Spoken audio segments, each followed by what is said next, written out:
Bonjour à tous. Donc nous allons voir s'il y a un lien, si on va pouvoir trouver des informations, des statistiques en rapport avec les acouphènes et le suicide, si c'est lié. On en discutait déjà j'en discutais avec un abonné il y a un mois ou deux, je crois, dans les commentaires, et il disait qu'il trouvait pas de statistiques à ce sujet, comme si on nous cachait ce genre d'informations. Alors, est-ce que les acouphènes pourraient être la cause numéro un du suicide? Je sais pas. En tout cas, ça peut faire partie des causes, mais j'ai du mal à imaginer que ce serait la cause numéro un. En tout cas, elle pourrait faire partie des causes importantes, oui. Mais je suis pas sûr que ce serait la cause numéro un. Bon, en tout cas, on va voir s'il n'y a pas des statistiques. Donc, je n'ai rien regardé en direct. Euh, Vraiment, avant de faire cette vidéo, j'ai rien regardé. On va découvrir ça ensemble. Donc, on va faire statistiques. Alors, on va tenter statistiques. Statistiques, acouphènes, suicide. Et on va regarder. Donc, on va voir. On va déjà commencer par les images. Donc déjà, il n'y a pas grand-chose, hein. Généralement, dans les images, ils mettent beaucoup de choses. Là, par exemple, qu'est-ce que c'est? Enquête sur les acouphènes avec perte auditive associée. Ouais. La santé auditive des adultes canadiens. Ok, là, qu'est-ce qu'on a? Les 40-54 et les plus de 75 ans, population les plus à risque. Suicide, ouais, mais ça c'est les suicides en France. Nous, ce qui nous intéresse, c'est le lien entre les suicides et les acouphènes. C'est surtout ça qui nous intéresse. Travailleurs salariés, taux de suicide. Ça, c'est sur les vétérans. Donc ça, en plus, c'est un site canadien. C'est même pas français. Donc déjà, vous voyez, il n'y a pas de taux de suicide en Europe par pays.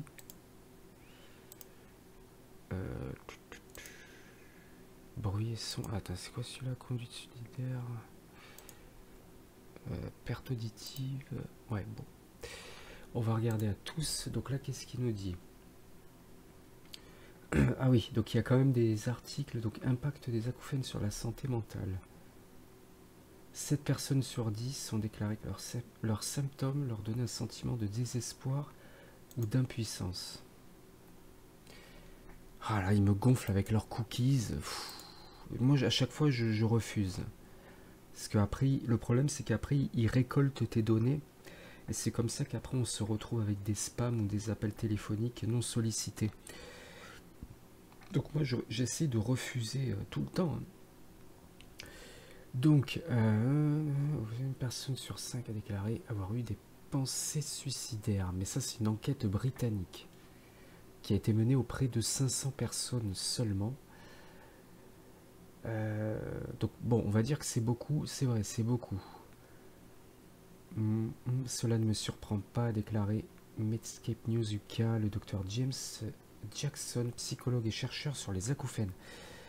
Donc apparemment, lui, ça a l'air d'être un spécialiste sur les acouphènes. Il dit que cela ne le surprend pas. La santé mentale est un véritable problème, car les acouphènes sont un facteur de stress chronique. Alors bon, ouais, bien qu'il n'existe pas de remède connu aux acouphènes, donc bon, ils disent toujours ça, hein, c'est les trucs officiels. Ils disent qu'il n'y a pas de solution, il n'y a pas de truc, mais moi j'y crois pas. Je suis sûr qu'on peut guérir des acouphènes et de l'hyperacousie. Mais officiellement, entre guillemets, ils te disent qu'il n'y a pas de remède et tout. Alors on va revenir en arrière. Alors là, il y a marqué 13% des acouphéniques ont des pensées suicidaires. Publié dans le Journal of the American Academy of Audiology et réalisé par 2 chercheurs anglais. Donc c'est encore une source britannique. Alors c'est peut-être la même que celle de l'article précédent, je ne sais pas. Bon, en tout cas, 13% des acouphéniques auraient des pensées suicidaires. Donc voilà, je pense pas que ce soit la cause numéro 1 en tout cas. Je pense pas que ce soit la cause numéro 1, mais peut-être que oui, peut-être qu'on essaie de nous cacher des informations, mais en cherchant un peu sur internet, on tombe quand même sur des articles Oula, j'ai appuyé sur où? Tac. 402 patients ayant consulté un spécialiste au sein des unités sur 150 ont accepté de répondre à différents questionnaires. Ok, pensée suicidaire. Ok, bon. 13% des acouphéniques. Ok, bon.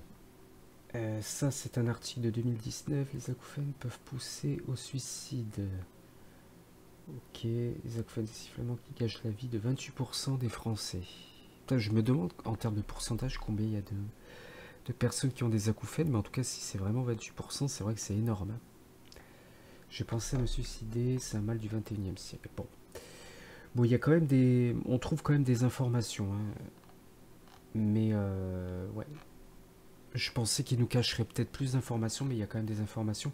Bon, en tout cas, ce que je voudrais dire pour résumer, c'est que déjà, les acouphènes ne devraient pas être une source de suicide. Donc, si jamais il y a des gens qui ont des acouphènes et qui tombent sur cette vidéo, donc ce n'est pas la solution parce que je vous le dis, en tout cas, j'ai fait des recherches à ce sujet et tout m'amène à croire que on peut en guérir. Les ORL ne comprennent rien à ce sujet.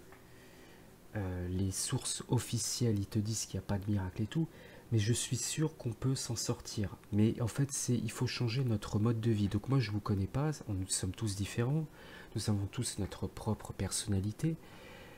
Je ne sais pas si vous êtes dans l'addiction à l'alcool, par exemple, etc. En fait, le truc, c'est que les causes sont multiples, mais ce qui est sûr, c'est que déjà, il faut faire des efforts par soi-même, ne pas attendre qu'un ORL nous aide, parce qu'ils ne nous aideront pas. Ces gens-là ne comprennent rien sur les acouphènes. Tout ce qu'ils veulent, c'est récupérer notre argent et tout. Donc ça ne sert à rien de perdre notre temps avec eux. La solution vient en grande partie de nous-mêmes, c'est-à-dire qu'il faut changer notre mode de vie. Donc déjà, si on est accro à l'alcool, à la cigarette, au café, moi-même, j'ai du mal à me défaire du café. Donc déjà, tout ça, c'est des trucs à abandonner dans notre vie. En fait, il y a des choses à faire dans notre vie. Et ça va augmenter les chances de nous en sortir. Après, comme je vous l'ai dit, les causes sont multiples. Ça peut être le stress, ça peut être la prise de médicaments, ça peut être un bruit fort qu'on s'est pris dans les oreilles. Mais peu importe les causes, il existe beaucoup de solutions. Et si on les accumule, on peut, je pense, en guérir. Donc c'est pour ça déjà... Pour moi, les acouphènes ne devraient pas être une source de suicide. Il faut absolument pas faire ça. Vraiment, cette chaîne, vraiment, on sera dans l'encouragement et je continuerai à faire des vidéos, tout ça. Moi-même, j'ai des acouphènes. Hein, ça va bientôt faire 10 mois maintenant. On va dire que je me suis habitué. Je l'ai déjà dit, je suis dans une espèce de zone de transition où je me suis habitué. Et parce que moi, en tout cas, mon espoir est à 200%, comme quoi on peut guérir de ça et s'en débarrasser. Mais c'est juste que je suis un gros flemmard. Je suis un gros flemmard et j'ai par exemple du mal à abandonner le café. Je continue à boire 2 ou 3 cafés par jour et je sais que déjà ça, il va falloir que je dois absolument bannir ça, mais j'ai du mal. Et c'est ça la grande difficulté des acouphènes, c'est que si c'était facile de se débarrasser des acouphènes, personne n'aurait des acouphènes. Or, cela demande une véritable volonté, une véritable force en soi, parce qu'il faut changer notre mode de vie. Et la plupart des gens, nous ne voulons pas abandonner nos habitudes. Nous avons nos habitudes et c'est dur de s'en défaire. Mais le fait est que si on veut guérir de ça, si on veut s'en sortir, il faut changer notre mode de vie. Ça, c'est clair et net. Donc je terminerai donc par cette note positive voilà, à ce sujet. Donc si ça t'a plu, n'hésite pas à t'abonner, à liker, à soutenir la chaîne et à parler autour de toi si tu connais aussi d'autres gens qui ont des acouphènes, de venir sur cette chaîne parce que je trouve qu'il n'y a pratiquement rien. Quoi. En France, il n'y a pratiquement pas de chaîne qui parle des acouphènes de manière positive, quoi. De manière qui te disent franchement, honnêtement, qu'on peut en guérir. Et moi je le dis, je fais partie de ceux qui pensent qu'on peut en guérir. Donc, on va en guérir et je m'inclus dedans puisque j'ai les acouphènes. Et ce qui est bien, c'est qu'au moins vous pourrez aussi suivre en même temps mon évolution. Donc voilà, donc merci à vous de m'avoir écouté, regardé, et moi je vous dis à bientôt.